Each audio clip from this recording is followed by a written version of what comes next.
Welcome to the Real View podcast, where Ohio Realtors connect you to innovators and influencers, keeping you with the real view of real estate.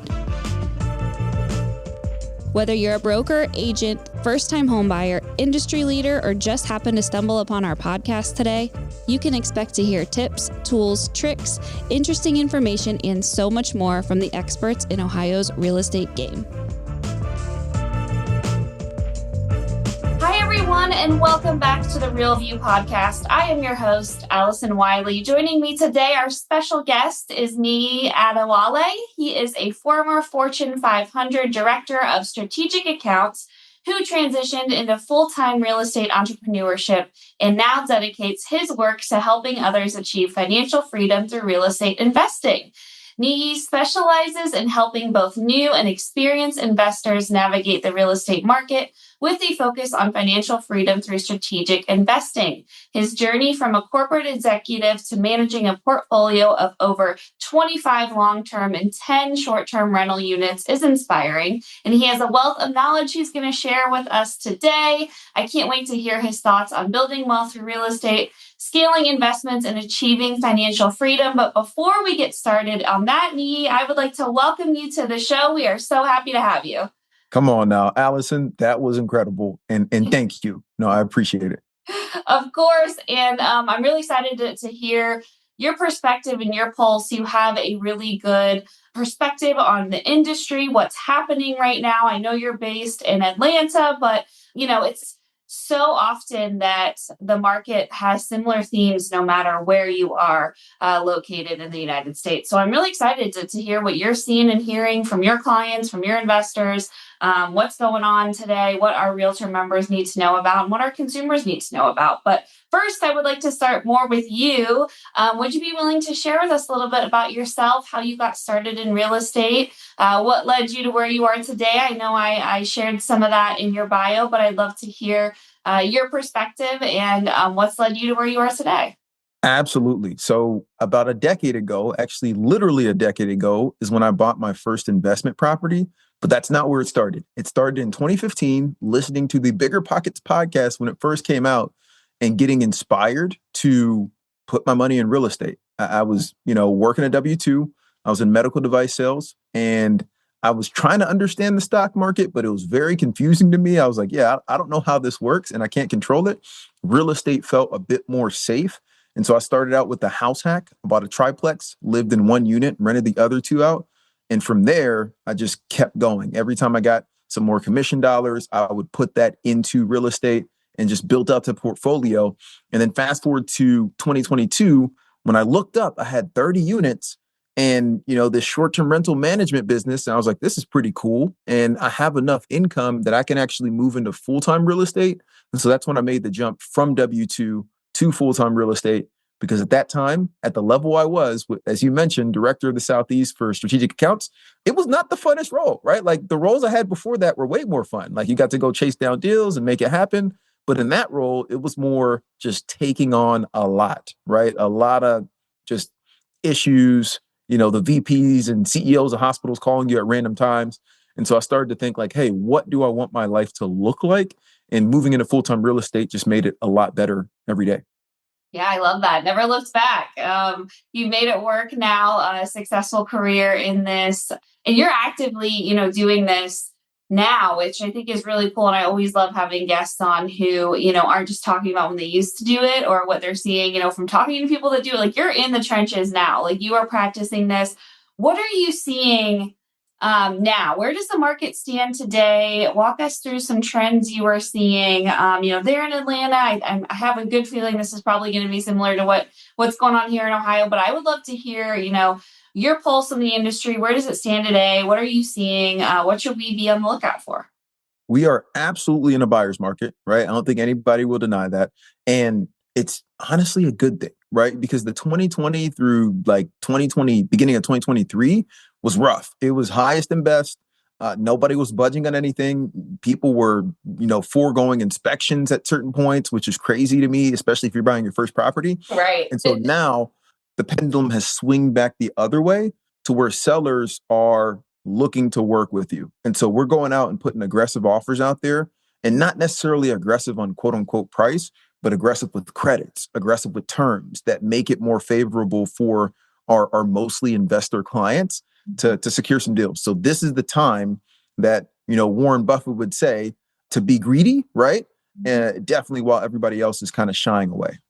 Yeah, definitely. And you're right. That was so crazy. I mean, I think about how any of our realtors like managed during that 2020 when it was just constant chaos and all these offers, and all you had to do was, put up the for sale sign and you were getting 100 offers by the end of the day. I mean, that was so insane. So it is nice that it's kind of stabilized, and we are seeing a bit more of a normal, quote unquote, if that's even a thing, but a more stabilized market, right? I think that's really good. There's so much noise about interest rates, right? Are they high? Are they normal? Are they, should we be worried about them? How should investors be thinking about them? How are you thinking about them? Talk to us about the current interest rates and what's your thoughts on that? As an investor, right, I've invested in the lowest, in history interest rates and high interest rate environments comparatively, right? I just continue investing. And so if you plan to be in this long term, you shouldn't be looking at the interest rates in that term. Like, hey, I got to wait till interest rates go down to 5.5 to make it happen. You need to look at what numbers make sense in today's environment. And so one of the things that me and my team specializes in is helping investors run the numbers, right? We help narrow it down from 1,000 potential properties to a top 10 based on the numbers. And you want to go out and pursue those. Because if the numbers work right now, when interest rates go down eventually and you refinance, the numbers are just going to be even better. But if the numbers aren't working right now, you should not be buying that deal, right? Because we don't know when this is going to go down. We don't know if it's going to go up next month, but you should always be buying. It just depends on the deal and what type of strategy you're going to execute. Yeah, no, absolutely. I think that's a great, approach to have with that. If you're waiting for that to come down or waiting for that to change, what I love what you said, find what works for you no matter what the interest rate is right now, and you can make it work. I would love to hear a little bit more about your strategy and how you evaluate some of these properties. Is there a secret sauce that you use, a formula? What are you looking at? When you really evaluate these properties, what's some of the qualifications that really match your standards, and what makes a really intriguing investment property for you? Yeah. So I'll tell you about our phase one and phase two due diligence. Phase Yeah. two is a little bit more detailed, but when it comes to investing personally and helping our clients, we like to use a phased approach. Reason being, you can go do a detailed analysis on a property and spend 2 weeks running all these numbers and asking all these questions. And by the time you put an offer out there, the property's gone, and now you got to start over. And so in the phase one, this is before we put an offer on a property, we're doing a more high level analysis on it to make sure that the numbers make sense. And the reason that we're able to do this in Georgia, and in most states, but I think there's some that don't have this, is because during due diligence period in Georgia, you can walk away from a property for any reason and get your full earnest money back. So there's literally not risk for the buyer during that time period. And so before we put an offer out there for long-term rentals, we're looking at, have you heard of the 1% rule? I'm sure you have. Okay. So the 1% rule is something that states, and this is back in the 2010s, that if a home is going to be purchased for 100K, if you can rent it for $1,000 per month or 1% of the purchase price, that's a deal that makes sense. Now, in the metro of Atlanta, the 1% no longer exists. These prices have gone up crazy. And so what we look for is the 0.8% rule. So in that same scenario, if you can buy a house for 100K and rent it for $800 per month, that's a really good threshold to go ahead and put an offer out there, see if we can get it. And then once we have it under contract, we can run the more detailed numbers. That's for a long-term rental. For short-term rentals, we use something called the 15% rule to weed them out. And that essentially means if you're going to buy a house for 400K, you need to see that the Air DNA, which is like the calculator we use to run numbers on a short-term rental, is pulling in at least 60K annually or 15% of the purchase price annually before you want to go after that property. Those are upfront numbers. On the back end, we've run so many deals through this that we know if it hits those upfront numbers, it's probably going to work on the back end once we plug in cleaning costs, maintenance, all the other things. And so we've kind of boiled it down to a back of the napkin. Hey, does this make sense? Yeah, I love that. That sounds super smart. Makes a ton of sense. Great way to kind of evaluate, what makes a good deal and what doesn't. So I love that. I also love that you're such an investor friendly realtor, right? I mean, you practice real estate. You're helping your investor clients How did you get into that, into now helping your investor clients? And how can realtors take advantage of this business model? Because I think this is like such a great business strategy to be working into your platform and your portfolio as a realtor. Talk to us a little bit about your role as a realtor and working with those clients and how we can maybe do something similar. Absolutely. I would say first and foremost, I think you could hear from my story in the beginning. I was an investor first. It was Yeah. never a goal to go get my real estate license. Yeah. The first 7 years of my investing career, that's all I was doing. I was just investing, working the W-2. I liked what I did until I moved into that last role. And so I was blessed very early on to meet an investor-friendly realtor. I didn't know that's what you called her in the beginning. She was just a realtor that invests. She still invests to this day and had a lot of property. And so when I started buying investment properties, anytime I needed something, hey, I need a plumber. Hey, do you got a landscaper? Hey, do you got a roofer? She had everybody. I'm like, okay, this is great because she was actively investing. And these were some of the people that were better priced than somebody you could find on Google, and they were more vetted. And so that kind of stuck in the back of my mind. And then when I moved to Georgia, I just saw this as a great location to be here for the next few decades, right? And building out that real estate business. And with all the new rulings from NAR and things of that nature, it kind of made it to where you really need to be a specialist, whether that's a locational specialist or that's a type of specialist like investments. And so when I look at the market, 80% of the people out there buying houses are regular home buyers. They're buying a house to go live in. There's that small 20% that are investors. But what I love about that small percentage, and I know this from my personal experience, having bought 30 units over 7 years, is they're going to buy way more than one person will, in a shorter period of time, especially if you're making sure the investments are making sense for them and they're making money on it. And so it was a no-brainer for me to niche down into that because that's what I knew, liked, and trust. And so to answer your question, if you want to get into and become an investor-friendly realtor, I think you first need to go and invest. And if you are a realtor, I don't know why you're not investing right now, right? Even just buying one property a year can essentially set up your retirement. Because as realtors, we don't have a backup plan, right? It can essentially set up your retirement if you just buy one a year for like 5 years and hang on to it from there. Yeah, I think it's so smart, and I know so many of our members are already investors and are doing that, and I think that's wonderful. But for anyone who is not, I think this can be a really smart strategy, like you said, for down the line.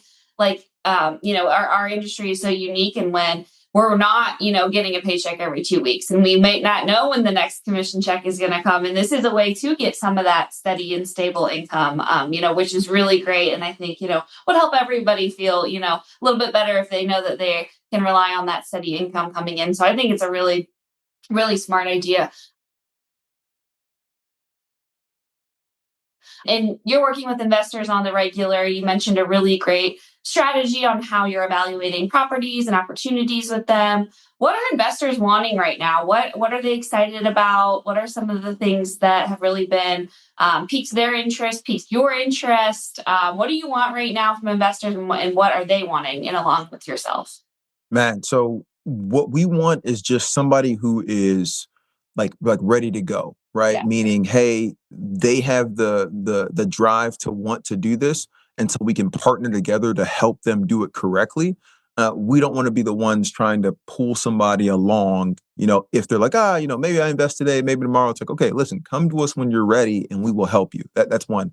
But what investors are looking at least in my market for the past 12 to 18 months, is mostly small multifamily for like 2 to 4 units, right? For long-term rental. And then we've had a lot of short-term rental investors coming into the market as well. We've got the World Cup coming up, as well as all the other things that come through Atlanta on an annual basis. I mean, you got 37 of the Fortune 1,000 companies based here. And so there's a lot that happens around the metro. And so we've been able to help a lot of short-term rental investors because it does something twofold. One, it allows you to buy in an awesome neighborhood and still cash flow, which typically don't go hand in hand. And two, you are able to get a lot of tax savings from that as well. So some of the high net worth individuals we work with would rather put that money into real estate, cash flowing real estate, than give it to the tax man. And so those are two that we've been leaning into the past 18 months. So smart. I know those short-term rentals World Cup, as you mentioned, coming up. I know Columbus is going to be hosting some of the Olympic Games in 2028. So I know that's going to be a really big deal. I think tickets just went out like the other day for that. So going to be really cool to see that. I know we're trying to grow the soccer community here. So that's a great first step that the Olympics are going to be coming to visit here in the next couple months. And I think about what's going on too in Brook Park in Cleveland. They're getting ready to build a brand new stadium for the Browns. So that area is going to be undergoing a ton of development and right by the airport. So I'm sure that's going to attract some new opportunities too. And I know before we started recording, you're like, Ohio has some really great opportunities right now. And we're excited about what's going on there. And I know you're in Atlanta and that's your expertise, that's your home base, but are you seeing anything in Ohio? Have you heard anything, about our market or anything that you can share around what's happening here, or what might be exciting or going on around our market?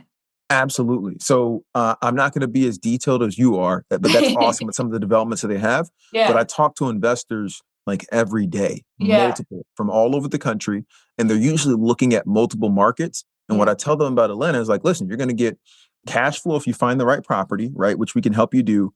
And you're also going to get the upside of appreciation. But if you're looking for pure cash flow, like over 1%, 1.2%, even sometimes 2% rule, right? Like you want to go to the Ohios of the world, right? Because those are the areas where you're still able to go get a property for 100, 120K and it can rent for 12, 13, $1,400 a month, which is incredible. Similar to how I got started investing in Louisville, Kentucky, right? That was more of a cash flow market to where you can hit that 1% rule. When that first house I bought it for 190 in 2016 and it was renting for 2,200. Like that's amazing, right? That's what you're looking for. And so I'd say that if you're looking at cash flow, Ohio is one of those spots. And if you can get with an Allison of the world or someone that really knows that market and buy on the edge of where they're building some of these spots, you're going to get that upside as well. So I like it. Yeah, I like it too. So much opportunity. Really excited. I know the state's done a really great job of attracting new business and really wanting to make those opportunities a reality. So really exciting stuff. So I know we talked a ton about opportunities, about what we should be excited about. Is there anything that we should be a little cautious about, that we should, proceed, slowly on? Is there anything we should be, weary of or aware of if we're thinking about this? I just want to make sure we have all of our bases covered so that we're really prepared and we can head into this opportunity, with as much knowledge as we can. Anything we should be worried about, or not worried, but any challenges or anything that kind of you're flagging as something to keep an eye on?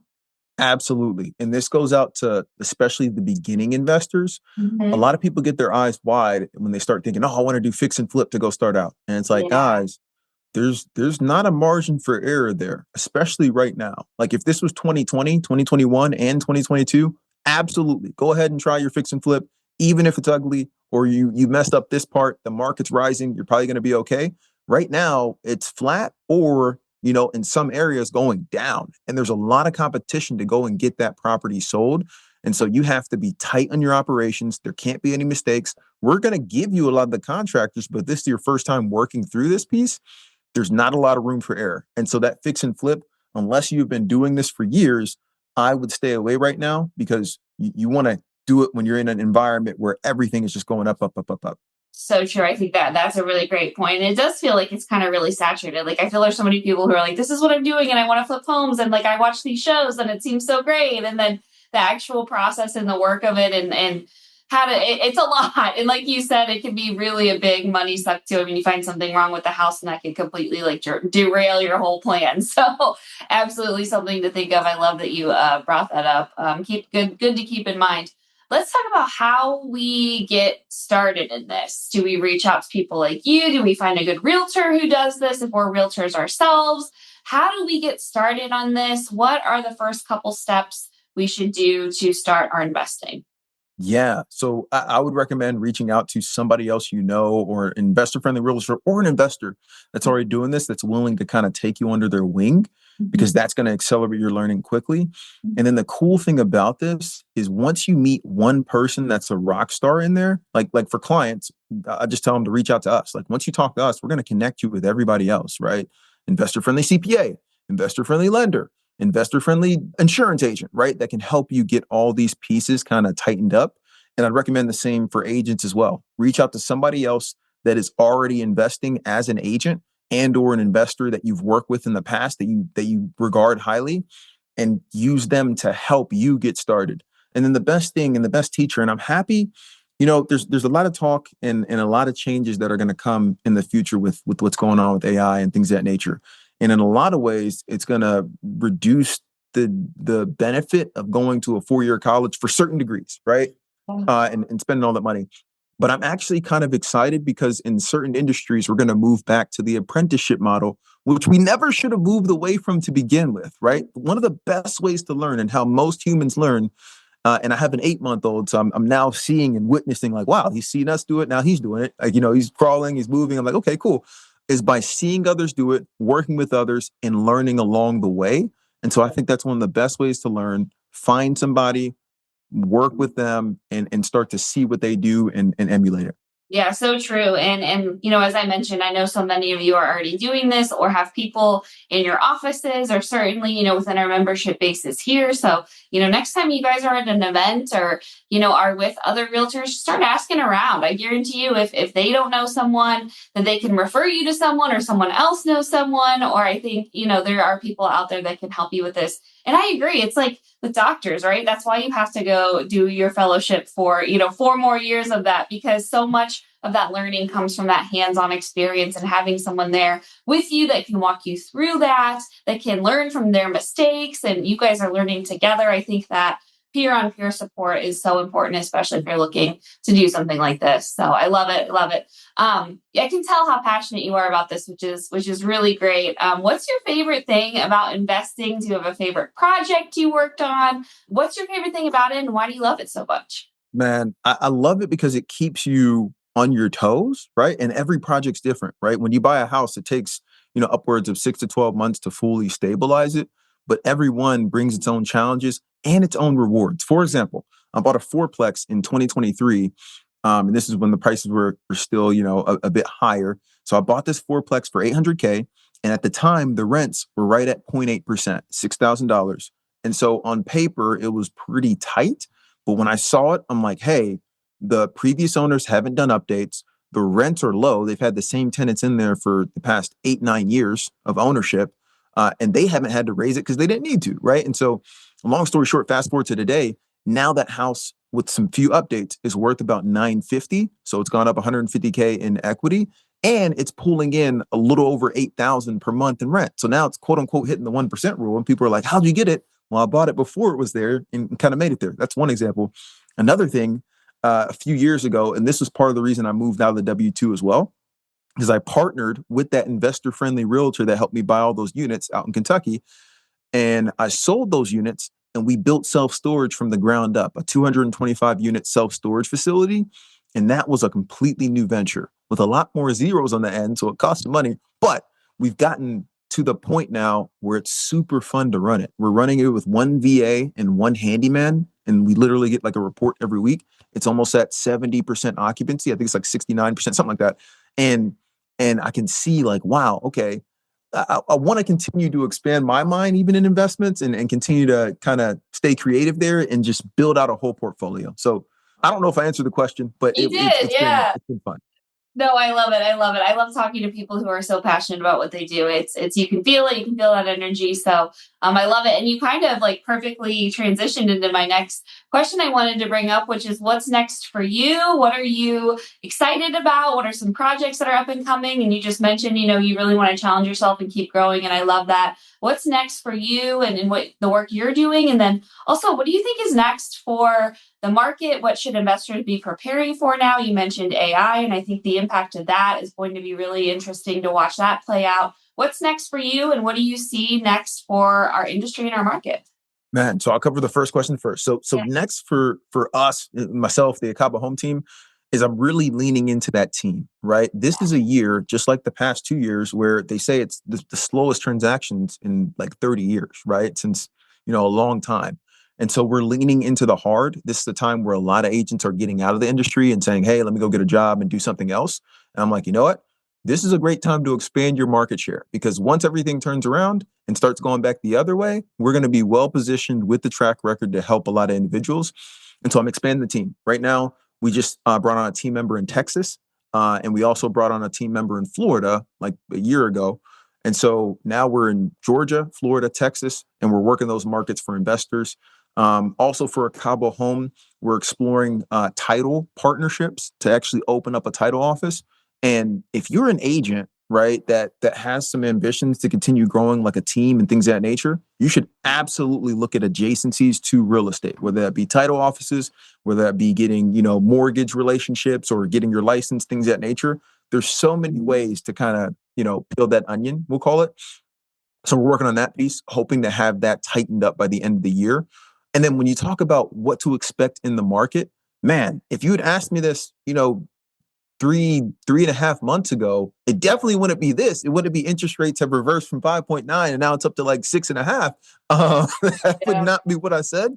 And so I'm not sure what's going to happen from an interest rate standpoint. I do know that AI is going to affect a lot of employment, right? And so that's not necessarily what you're looking to have. And so when you're buying these properties, you really got to make sure that you're buying for the long term to kind of ride out what's happening in the near term, because eventually everything will come back. And so that's what I'm personally looking at. I'm looking at properties that I want to own. Hey, this location, I love this location because, there's a limited supply of these for the next X amount of years. And then when it comes to AI, one of the things that I'm embracing is using it as much as possible. I started setting aside at least 60 minutes. I try to do it daily, but really it's at least 3 days a week to work on something AI related. And so, for example, we just rebuilt our whole website using AI to make that happen. And now I've put the Claude workspace onto my computer, and I want to start to delegate some of the tasks that I would normally do or would take away from me talking to clients, talking to contractors, things of that nature. And so you really got to lean into it. It's one of those where the person that is using AI is going to beat the person that is just using their own mind and trying to, compete. It's so true. And I'm so happy you said that. So you hear that, you guys? It's okay to start using this AI. It's okay to be embracing it. I mean, I heard someone who related it to, if we're living in the world without electricity, like it's eventually going to become as integrated and necessary in our daily lives as trying to operate without electricity. Like you're just not going to be able to do that. Or the internet, right? Like no one's operating without the internet right now. It's time to embrace it, time to not be afraid of it, and really use it for all of its benefits, because it's going to take a lot of that, mundane work, allow us to focus on our relationships and growing those, which is realtors we're so good at, and that's kind of our bread and butter. So don't be afraid. So I'm happy that you're dedicating a lot of your time and strategy to that too, because I think it's really going to become an asset and a critical part of our lives moving forward. So this was so fantastic, Niyi. I want to thank you again so much for joining me, for coming on, for sharing this wealth of knowledge. As I said before, I can tell you love what you do. It really comes across. So thanks for being so willing to share all of this with us too. I think, this conversation can get anyone fired up and be ready to go and start their investment journey. So I want to thank you again for coming on, for joining me, and best wishes for everything that you're tackling in the future, and going to be excited to watch what comes next. Come on now, Allison, I appreciate you allowing me to join you and the audience. This has been awesome. And yeah, this definitely won't be the last time we connect here. Absolutely. And to all of our listeners, I want to thank you guys so much for joining me. I will talk to you guys next week. Thanks so much for tuning in. Thank you for listening to The Real View. That wraps up today's episode. You can keep up with the latest on the podcast at ohiorealtors.org/therealview and on Apple or Google Podcasts, Spotify, or wherever you listen. Have questions, comments, or suggestions? We want to hear from you. Email us at podcast@ohiorealtors.org. We'll see you next time.